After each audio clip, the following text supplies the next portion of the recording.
Thank you for tuning in to this Dance Friends audiocast. My name is Sarah. Our topic for today is the catalog and the gateways. Learning to lead and learning to follow are both challenging in their own ways. Anyone who is accustomed to doing one role and decides to switch usually has an eye-opening experience. Leaders realize that the delicate balance of reactivity necessary for following is trickier than it appears. And followers gain an appreciation for how leaders must orchestrate a mental juggling act, keeping a bunch of different things in the front of their minds all at once. To a great extent, most of the skills necessary for each role become muscle memory over time. Through practice and repetition, the physical and mental demands of both the leader's and the follower's role become more automatic, happening without much thought. Dance is a muscle memory activity, just like learning any sport, how to play an instrument, or how to drive a car. If you've ever learned how to type on a standard QWERTY keyboard, you may have experienced this phenomenon. As I type this article, I am obviously intentionally hitting particular keys to form each word. And yet, if I were thinking purposefully and separately about hitting each individual key, it would be a laborious and plodding effort. I remember when I was first learning to type, it was a laborious and plodding effort. But after practicing for long enough, it became easy. My fingers flicker from key to key, working automatically, without my having to devote any mental direction to them, beyond simply thinking up what I want to say. Most skills in dance are like that too. With enough time and practice dancing particular patterns, rhythms, sequences, or actions, it will seem just to happen automatically. You will be amazed at what you can do without really having to think much about it. There is, however, a critical exception. There are two items necessary in the leader's thought process that can never enter so deeply into muscle memory that they happen automatically without thought. These two things always require a conscious effort of directed thought from the leader. They are simply a matter of ordinary memorization, but that is also why they require consistent upkeep as part of the leader's role. They are the catalog and the gateways. The catalog is simply the list of elements or patterns the leader knows how to do. These vary in size, length, and complexity depending on how the leader thinks and/or how the leader has been taught. If you learned your catalog from a standardized studio syllabus, chances are the items in your catalog are medium-sized or long. Beginner patterns tend to be shorter. More advanced patterns tend to be lengthier. When I talk about long or short patterns, I'm talking about the amount of musical time they take up, that is, how many beats, measures, or phrases they fill. Some leaders are more elemental in their internal mental construction of the dance, knitting together clusters of foot actions that are only a measure or two long. Many leaders, however, learn longer patterns or sequences that go on for many measures of music. In certain circumstances, a leader may work to memorize a sequential routine of choreography that lasts for an entire song. This latter option is really only practical for a performance, like an exhibition routine or show dance, or a presentational dance, like a bridal first dance or parent-child dance. When you're dancing on an active dance floor with a variety of other people, each doing their own thing, it is unwise to try executing a 3-minute memorized routine with zero room for variation. Having a wide variety of shorter memorized patterns gives you the flexibility to adapt to the changing conditions around you on a moment-by-moment basis. It's like building a structure with Lego bricks. If a bunch of shorter patterns in your catalog can fit together in any order, no matter which one comes first and which one comes next, then you can build your dance on the fly. No matter how long or short your bricks are, they ultimately form your catalog. The advantage in having shorter or smaller bricks is that you are nimbler in making decisions about what comes next, and potentially more creative in stringing together clusters of elements in new and different configurations.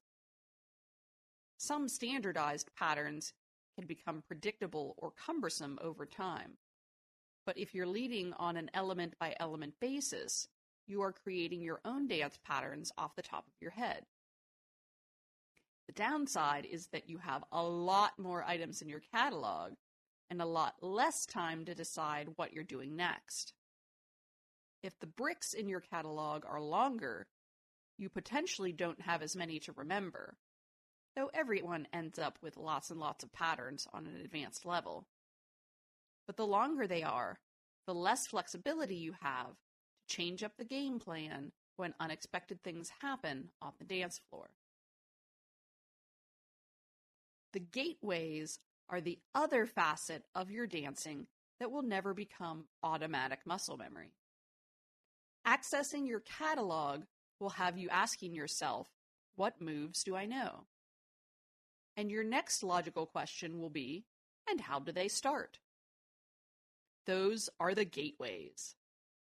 In my experience, if your catalog is full of shorter to medium length patterns, your muscle memory will take over and do most of the work once you recall what items you know and how they start.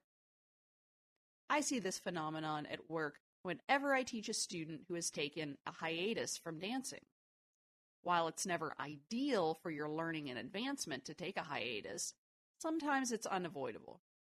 Injuries, surgeries, and other life crises sometimes take dancers temporarily away from their dance learning. The good news is that everything already in your muscle memory is pretty easy to retrieve. The problem is that your catalog and your gateways are not muscle memory. Back in 2020, during the pandemic, we all experienced an enforced hiatus from dancing at my old studio. When we reopened after the shutdowns, my students were all coming back from a dance hiatus all at the same time. Most people came in the door full of warnings that they remembered nothing and that I would surely have to start over with the beginner curriculum. A lot of this was exaggeration, but many of the leaders I taught were sharing a vital thread of truth. They didn't remember their catalog or their gateways, and that left them mostly powerless to compose a dance beyond the basics. Because they didn't remember what moves they knew, nor how to start those moves, they had an imposing obstacle standing between them and most of their muscle memory. Luckily, I knew that their muscle memory had not disappeared, only those two conscious memory items.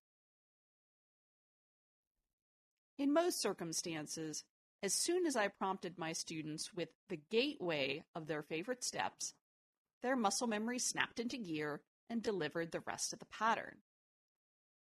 I've seen this happen in different types of circumstances, including when students return from a dance hiatus and when they've been dancing actively but simply let a certain pattern drop out of their repertoire. It's always fun to refresh an old favorite move.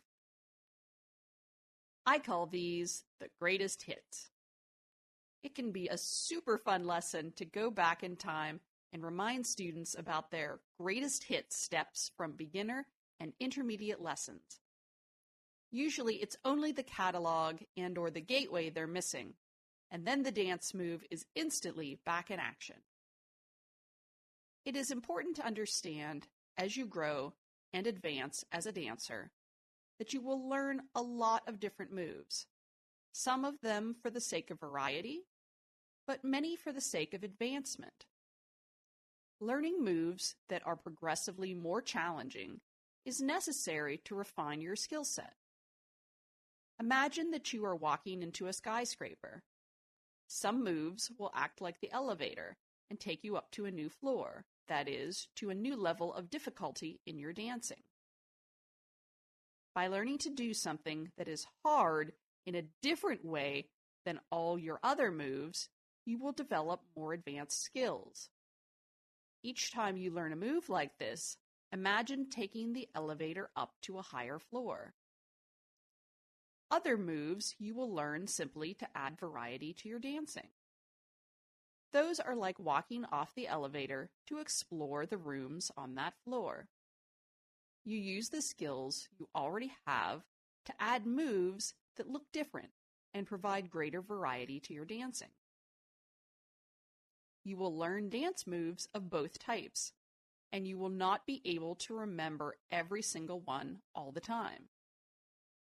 I hear frequently from leaders that they're always racking their brains trying to remember more dance moves from their catalog. It's a very common and perfectly ordinary part of being a leader. Memorization of dance patterns or elements is one of the main challenges in learning to lead. This conscious recall activity will always be a part of your job as a leader. If you don't remember all your moves, it's normal and perfectly okay. Some moves, specifically the ones that took you up the elevator, already did their job. When you learned the move originally, you learned the essential skills it contained. You still have those skills, even if you don't remember the original move. That being said, if you've been dancing a while, you probably have a treasure trove of erstwhile favorites buried in your muscle memory, just waiting to be refreshed. This is where it pays to have a personal lesson teacher who has been documenting your lessons. A new personal lesson teacher may be able to find a few of these hidden gems as well by going back through many popular steps from previous levels.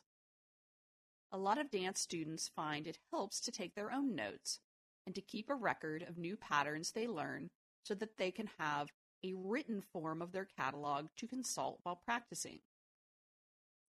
While there are many ways to aid in the recollections of your catalog and your gateways, it helps to be aware that keeping this information fresh in your mind and ready to use on the dance floor is something that requires consistent upkeep.